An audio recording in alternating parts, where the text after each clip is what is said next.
చూస్తున్నారా game?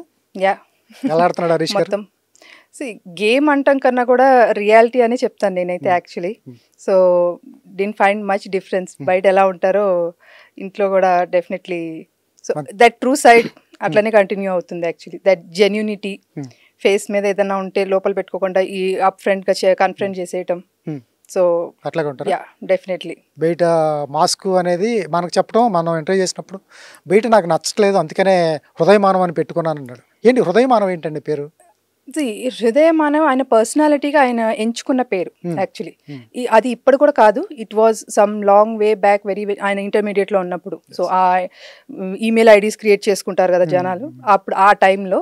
So ఒక పేరు, ఒక యూనిక్ నేమ్ ఆల్రెడీ హరీష్ అని ఇస్తే ఆల్రెడీ అవైలబుల్ అని చెప్పి వచ్చేస్తుంది కదా. సో అలా కాకుండా హృదయమానవ్ అనే తన పర్సనాలిటీకి తను వాట్ హీ ఈజ్ అనేది చూపించుకోవడానికి ఆ పేరు అనేది హృదయమానవ్ అనేది పెట్టుకోవడం జరిగింది యాక్చువల్లీ. మీకు నచ్చుతుందా మీ ఆయన ఆడే గేమ్?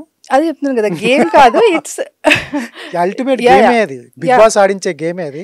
సమ్ వాట్ గేమ్ లాగా కూడా ఉంది. బట్ ప్రజల చేతిలో గాంధీవం, అక్రమార్కుల పాలిట పాశుపతాస్త్రం. తెలుగువారి మనసాక్షి సాక్షి టీవీ. సాక్షి టీవీ ప్రసారాల కోసం వెంటనే మీ లోకల్ ఆపరేటర్ను సంప్రదించండి.